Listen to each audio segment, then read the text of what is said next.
leitura. Mateus capítulo 18, do versículo 15 até o versículo 20.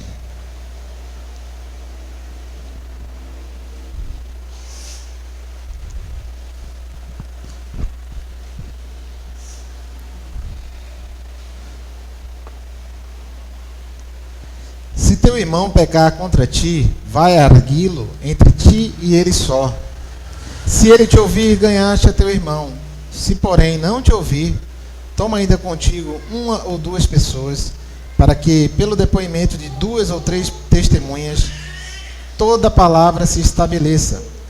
E se ele não os atender, dize-o à igreja. E se recusar a ouvir também a igreja, considera como gentio e publicano. Em verdade vos digo que tudo o que ligardes na terra terá sido ligado nos céus, e tudo o que desligardes na terra terá sido desligado nos céus. Em verdade também vos digo que, se 2 dentre vós sobre a terra concordarem a respeito de qualquer outra coisa, que porventura pedirem, ser-lhes-á concedida por meu Pai que está nos céus.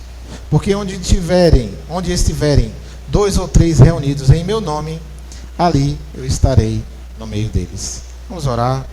Curve sua fronte. Eterno Deus, graças te damos. Chegamos ao momento de ouvir a tua voz. Ilumina nossas mentes, os nossos corações, para que possamos estar atentos, Senhor Deus, à tua vontade, o teu querer na nossa vida. Ó Deus, nos dá sabedoria para ouvir a tua voz, o teu evangelho. Ilumina nossas mentes, os nossos corações, no nome de Jesus. Amém. Amém. Irmãos, este é o evangelho escrito por Mateus Levi. Mateus, conhecido como Levi. Foi escrito mais ou menos 60, 70 depois de Cristo. E o tema, mais ou menos, de Mateus é o rei dos judeus. Não é à toa que o reverendo Jonas falou semana passada que foi escrito e direcionado especificamente para os judeus. A ideia de Jesus num jumentinho como rei dos judeus. E aqui nós vamos traçar características de um espírito perdoador. Daquele espírito que é perdoador. De uma pessoa que perdoa, que libera o perdão. Nós vamos falar sobre um assunto bem difícil nessa noite. C.S. Lewis diz mais ou menos o seguinte: é mais fácil falar de perdão do que perdoar. Falar de perdão, talvez para mim que esteja aqui à frente, seja muito fácil. Mas para, de fato, perdoar é algo mais difícil, é um desafio. O primeiro ponto é identificar que se houve uma ofensa ou um pecado, devemos tratar ela no âmbito particular. Devemos ir até o nosso irmão, e se ele não nos ouvir, aí nós vamos passar para o segundo ponto. Nós precisamos da ajuda de outras pessoas. Mas essas pessoas, elas precisam ser temente a Deus. Não vá pedir conselho a ímpio. Salmo 1 já fala bem. Você precisa ir se aconselhar com irmãos na fé, de preferência pessoas maduras, vividas, experientes, para que sejam testemunhas e também que possam trabalhar no assunto. E o terceiro e último ponto é que, se você fez a primeira etapa, foi para a segunda e não conseguiu solucionar o problema, você precisa reconhecer que precisa da ajuda da igreja, dos presbíteros, dos pastores, para solucionar essa situação. E isto é um recomeço. Esta chance que o Senhor nos dá pode ser um recomeço. Falar sobre perdão não é tão difícil, mas perdoar quem machuca, em casos isolados, quem machuca de fato, é muito pesado. Eu tive no Cursilho, e no ano de 2014 eu fiz o Cursilho. Se muitos fizeram, já sabem mais ou menos do que eu estou falando, e é algo muito maravilhoso. E tinha um palestrante lá no Cursilho que ele palestrou sobre o perdão. Mas o interessante é que esse palestrante que deu um rolho, ele estava falando sobre seu pai. ele teve uma discussão com seu pai, uma discussão muito séria. Os dois entraram em atrito. E resultado, ele foi para casa e não solucionou aquela discussão com o pai. Ele também tinha muito ódio pela infância, por algumas coisas que o pai tinha feito por ele. E num voo e outro, que ele viajava muito, numa ligação, ele recebeu a triste notícia que seu pai tinha falecido. Mas isso ele conta na palestra em prantos, porque ele está querendo pedir perdão ao seu pai. Mas a hora passou, o momento passou, e o pai dele foi embora sem ele ter pedido perdão ao próprio pai. Mas ser humano é isso. Muitas vezes nós somos, como diz a história, olho por olho, dente por dente. Se me fez algo mal, eu também vou fazer. Se me tratou mal, eu também vou. Se me ofendeu, aí você se diz cristão, você diz, não, ele me ofendeu, mas ele lá e eu cá. Eu nunca quero vê-lo. Então você nunca perdoou. E nessa noite, nós vamos entender o que Cristo quer para as nossas vidas. Versículo 15 diz: se teu irmão pecar contra ti, vai arguí-lo entre ti e ele só. Se ele te ouvir, ganhaste a teu irmão. Primeiro ponto aqui, o alvo primeiro dessas instruções que Cristo nos dá, é que deve haver uma solução do problema sem a interferência de ninguém. A solução do problema deve partir de você. A palavra aqui, se teu irmão pecar é errar o alvo. Quando você erra um alvo, você pecou. Errar o alvo é errar o caminho cristocêntrico.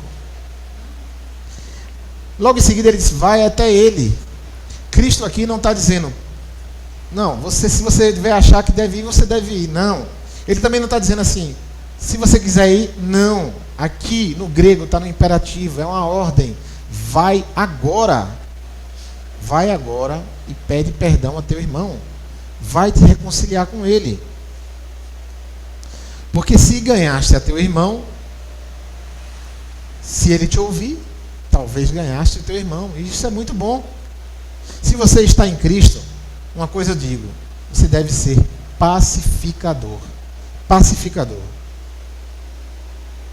E muitas das vezes você vai precisar reconhecer que uma questão no âmbito particular, ela tem que ficar no particular.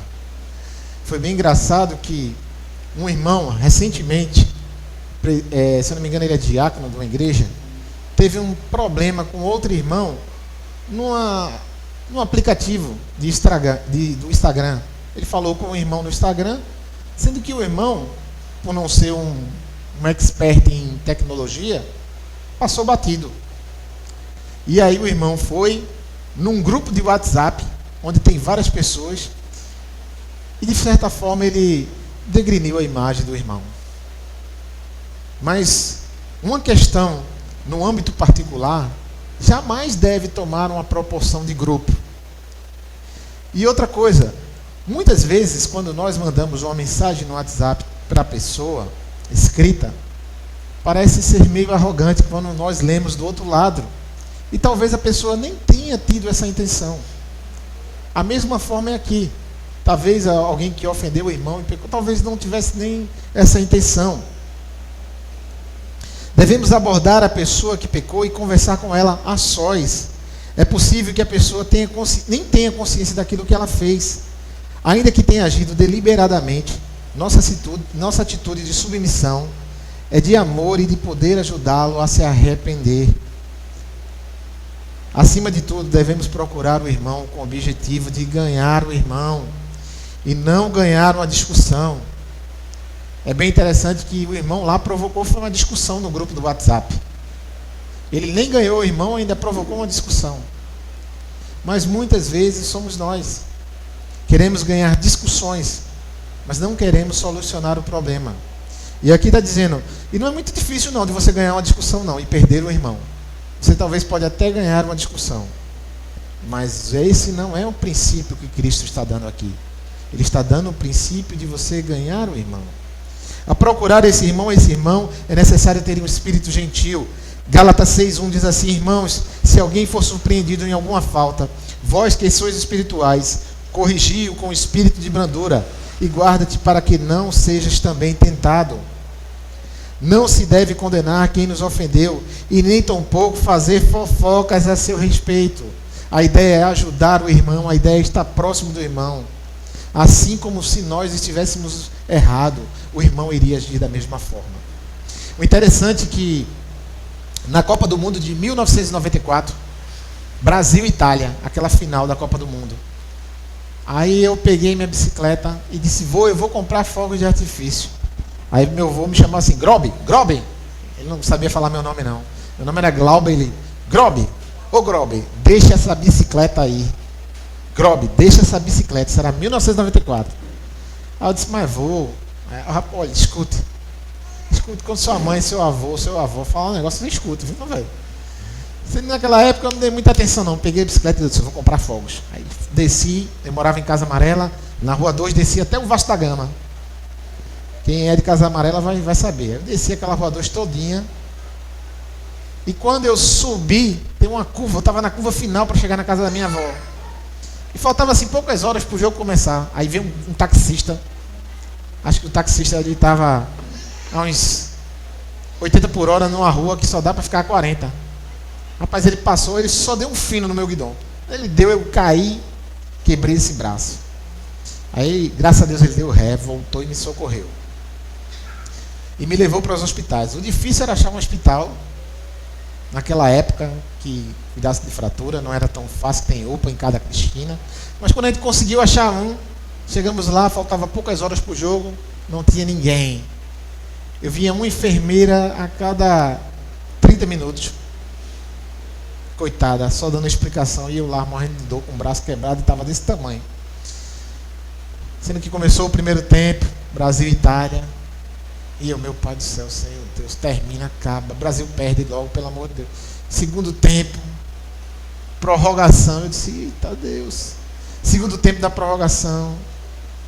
Aquele descanso para os pênaltis. Brasil campeão, ainda vai a comemoração dos médicos comemorando o Brasil campeão. Por isso que até hoje eu torço para o Brasil sair logo da Copa do Mundo. Porque não é possível não, eu vejo o sofrimento do povo no hospital, eu disse: não, sai logo. E aí, depois eu desmaiei, eu não me lembro mais, só sei que eu cheguei em casa com o braço engessado. Mas levou meses para meu braço voltar ao normal, devido ao tempo que eu fiquei com aquela fratura. Exposta, não estava exposta, mas não estava no lugar o osso. Então demorou muito tempo para colocar no lugar, muito tempo no gesso. E eu passei muito tempo fazendo fisioterapia, que eu não aguentava 1 quilo de feijão no braço. Até minha mãe levou para o hospital para saber se era algum problema. O médico fez: não, vai levar meses aí para ele se recuperar. O interessante é que a palavra aqui de Gálatas 6:1 no grego, corrigir, é um termo no grego médico que significa reparar um osso fraturado. Assim como eu levei meses para recuperar esse osso fraturado do meu braço, levará meses para você recuperar uma comunhão com um irmão que lhe ofendeu, ou que você ofendeu com esse irmão. Se até hoje meu braço dói, o irmão também sentirá essa leve dor. Mas aí ele já perdoou, ou você já perdoou, e você terá paz em todos os sentidos. Mas, se porém ele não te ouvir, versículo 16, se porém ele não te ouvir, toma ainda contigo 1 ou 2 pessoas, para que pelo depoimento de 2 ou 3 testemunhas, toda palavra se estabeleça. Aqui o segundo ponto é que precisamos reconhecer que precisamos pedir ajudas. E ajuda não a pessoas que são ímpias. Precisamos pedir ajuda às pessoas que são da igreja, os nossos irmãos. E se o irmão se recusar, você está liberado para compartilhar o fardo com outros irmãos, posto a vida de pedir o conselho aos irmãos temente a Deus. Afinal, também é possível que nesse conselho entre os irmãos nós também estejamos errados. E os irmãos podem nos aconselhar. Mas se estivermos corretos, juntos devemos procurar o ofensor e tentar mais uma vez ganhá-lo como irmão. E esses irmãos precisam agir com amor humildade, mansidão, sem orgulho, tentar acalmar, tentar reconciliar. Porque se lembre sempre que o pecado é algo fácil de ser espalhado. Algo que começou no âmbito particular, que agora foi dividido entre 2 ou 3 irmãos, agora pega uma esfera de muitos irmãos e aí vira uma fofoca. Lembre-se que Jesus e o apóstolo Paulo comparou o pecado ao fermento dos fariseus. O que é o fermento? Você bota na massa, a massa cresce, e quando você corta, só tem oco, está tudo oco, só tem ar. Esse é o pecado, ele pode crescer de maneira desproporcional. Não tem conteúdo. É uma lata vazia. Não tem nada. É como se fosse bater numa lata vazia. Este é o pecado. Ele pode crescer. Se caso o irmão não ouvir, nós vamos para o terceiro e a última característica. E se ele não os atender, diz-o à igreja. E se o recusar a ouvir também a igreja, considera como gentil e publicano. O terceiro é reconhecer que precisamos pedir ajuda aos presbíteros, aos diáconos. Devemos lembrar que o nosso objetivo não é ganhar a discussão, é ganhar o nosso irmão. É não ganhar somente os pecadores. Muita gente tem mania de dizer, não, vamos ganhar os pecadores. Não, é ganhar os salvos também. Reconciliar a igreja do Senhor. Essa é a ideia. O que começou como um problema particular em 2 pessoas, pode se expandir. Agora é aberta a toda a igreja. E esta é uma disciplina da igreja. É um ministério hoje esquecido pelas igrejas. Hoje os irmãos pecam à vontade e não há uma disciplina. E não há uma chamada em amor. E se o conhecimento da igreja chegar a todas as ofensas do irmão, mesmo assim, o ofensor ele pode mudar de ideia e pode se arrepender. Caso ele não se retrate, caso ele não se arrependa, ele deve ser disciplinado. E deve ser afastado da comunhão, caso ele não se arrependa. Porque Jesus vai falar agora no versículo 18. Abra aí, Mateus 18. Em verdade vos digo que tudo o que ligardes na terra terá sido ligado nos céus, e tudo o que desligardes na terra terá sido desligado nos céus.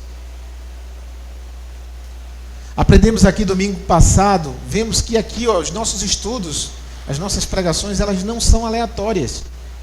Se você notar, domingo passado o reverendo Jonas falou sobre isso, as chaves do reino, e sobre tudo que desligar no céu e desligar na terra.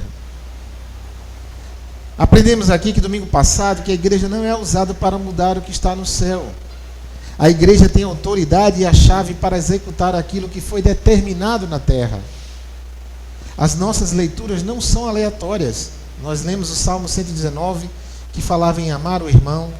Nós lemos Romanos 8, que falava justamente isso, do amor ao próximo.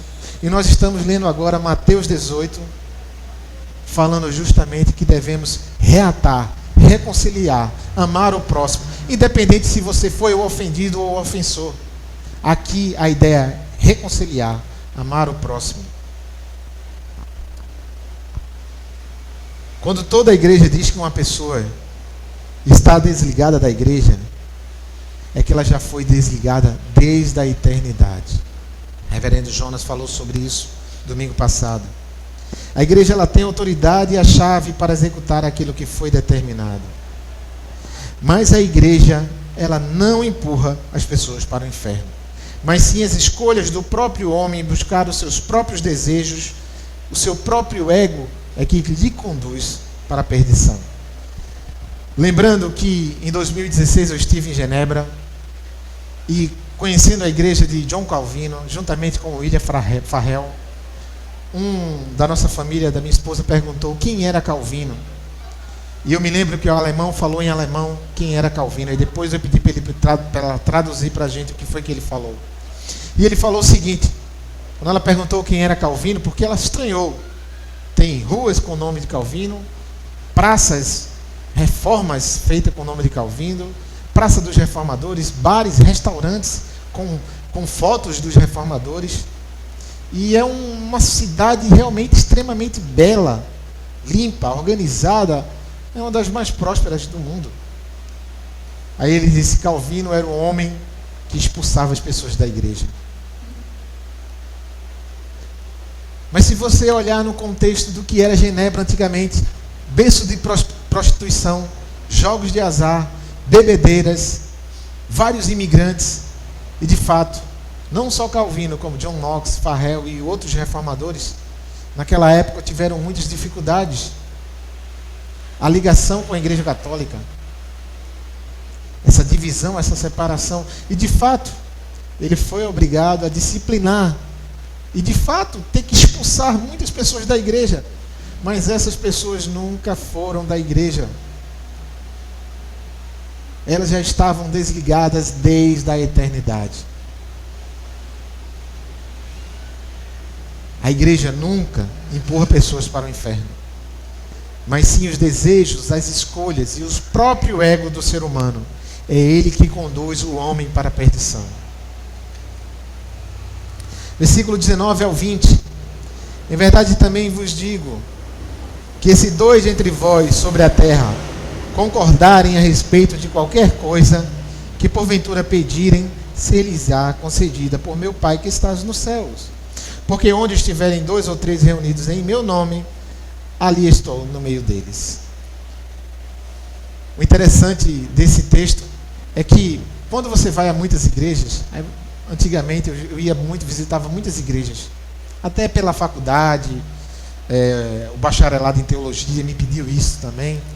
E quando eu chegava em igreja que tinha muitos bancos vazios assim, hoje temos muita gente, mas vamos supor que eu chegasse numa igreja que tinha 3 irmãos. Aí o irmão pegava esse texto e lia. Ele lia assim, porque onde estiverem 2 ou 3 reunidos, meus irmãos, Mateus 18, 20 diz que onde 2 ou 3 estiverem reunidos, em meu nome, ali eu estou presente. Mas entendam, Deus ele é onipresente. Se ninguém estiver aqui, Deus está presente. Se só tiver uma pessoa aqui na igreja, ou nenhuma, Deus está presente. Se só chegar eu para o culto do domingo, juntamente com a minha esposa e meu filho, Deus estará presente. O texto aqui, ele está falando sobre Jesus validar uma ação judicial. Esse texto ele tem um contexto. Isso é muito importante. O contexto aqui é: se teu irmão pecar contra ti, vai lá, teu irmão. Ele não te ouviu, chama 2 testemunhas. Ele não te ouviu, leva para a igreja. Ele se recusou a ouvir, eu estarei presente para validar essa ação judicial. Porque tudo que for desligado da terra será desligado do céu. Tudo que for desligado do céu será desligado da terra. Então essa presença de Cristo aqui, neste contexto, diz que a igreja está presente para validar, Jesus está presente para validar uma ação, uma atividade judicial da igreja. Porque sabemos que Deus é onipresente, onisciente. Deus sabe de todas as palavras. A minha oração, Deus sabe da minha palavra, primeira palavra, antes que eu fale. Quando ninguém está aqui, Deus está aqui. Quando 1 ou 2 estiverem aqui, Deus também estará aqui. Nós estamos reunidos, cantamos no início, Deus está no templo. Deus está no templo. Precisamos manter o caráter espiritual da igreja. Antes de disciplinar um membro, precisamos primeiro disciplinar a nós mesmos. Por isso Jesus acrescenta essas palavras sobre autoridade, oração, comunhão. Ninguém nunca pode disciplinar os outros, senão disciplinar a si mesmos. Tudo que ligarmos, tudo que permitimos, deve ser permitido por Deus.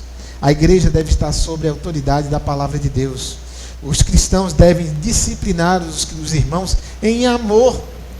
Você já viu algum cristão disciplinando o outro como se tivesse um policial e um criminoso? É como se um fosse o dono da verdade, eu sou o policial, e o outro é o criminoso. Não. Devemos, em amor, mesmo que fomos ofendidos, devemos em amor tratar esse irmão. Com a autoridade da palavra, com toda a sinfonia, com toda a harmonia, e através da oração. da Escritura, da pregação, é que vamos descobrir a vontade de Deus, a boa, perfeita e agradável vontade de Deus. A igreja local ela deve estar em harmonia, em adoração do Senhor em seu meio. O Espírito Santo pode até convencer o ofensor ou quem ofendeu, sem precisar desse momento. E hoje há uma necessidade presente disso. Porque falar a verdade é muito fácil, mas falar a verdade em amor é algo extremamente difícil. O amor sem verdade, ele é hipocrisia. Enquanto a verdade sem amor é brutalidade. Eu vou dar um exemplo disso. Jesus te ama. Venha para Jesus e você vai ter tudo. Isso é um amor sem verdade. Jesus disse: no mundo tereis aflições, tenha de bom ânimo. Aí tem aquele irmão que diz a verdade com brutalidade, principalmente no metrô. Se você não aceitar Jesus, você vai para o inferno. Rapaz, é a verdade, é brutal. Precisamos ganhar os eleitos, os salvos, falar a verdade em amor. Essa é a palavra do Senhor. Jesus Cristo sempre nos ensinou a verdade em amor. No entanto, não devemos nos esquecer da humildade. Ela deve vir antes da honestidade. O cristão orgulhoso nunca ele será capaz de falar a verdade em amor. Um cristão orgulhoso, jamais. E tendo essas características de que reconhecemos que os irmãos nos ofendeu no particular, tratemos no particular. Caso o irmão não nos ouvir, levemos o assunto a outro irmão para que nos ajude. Caso não ouça, levemos à igreja, aos pastores, aos presbíteros. Essas são as características de quem tem um espírito perdoador. Tudo vai passar, meu irmão. A verdade dói? Dói. Provérbios 27:6 fala: leais são as feridas feitas pelo que ele ama. Tudo vai passar. Eu, você, a família, nossos amigos. Mas a igreja ela vai permanecer. E é por isso que precisamos lutar pela pureza da igreja. A única maneira de você ser livre é tomar a decisão de perdoar. No entanto, os discípulos, ouvindo isso, eles disseram: Senhor, no final do capítulo, aumenta-nos a fé, Senhor. Aumenta-nos a fé. E o nosso modelo de perdão está em Deus. Porque Deus nos perdoa todos os dias. O nosso modelo de perdão está em Deus. Porque Ele nos perdoa todos os dias.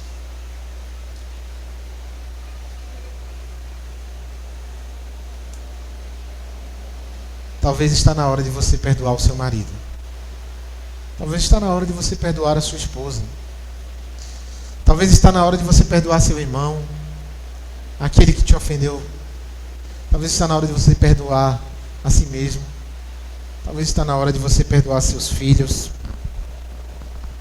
aquele seu colega de trabalho, seu amigo. Talvez você diga para mim: mas fui a vítima, me machucaram. Mas não importa. Não importa quem é o culpado ou se você foi machucado. A decisão aqui que o Senhor está nos dando nessa noite é reatar. Reatar. Engolir o orgulho, a vaidade, o ego.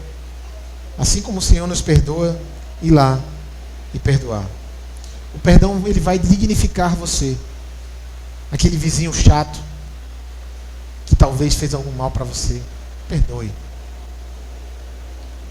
Porque senão a mágoa, ela vai matar você dia após dia. E não é só, e você não vai ser só infeliz, não. Você vai ser infeliz emocionalmente e espiritualmente. O perdão de Deus constrói pontes, cura nossas almas, restaura, é um recomeço. Hoje você está sendo desafiado por Deus a perdoar. Hoje você está sendo desafiado por Deus a investir nessa relação que foi criada por Deus. tomar a decisão de perdoar e receber o perdão. E assim teremos vida plena na igreja e vida plena em Cristo Jesus. Amém. Vamos orar ao Senhor. Eterno Deus e Pai, graças te damos.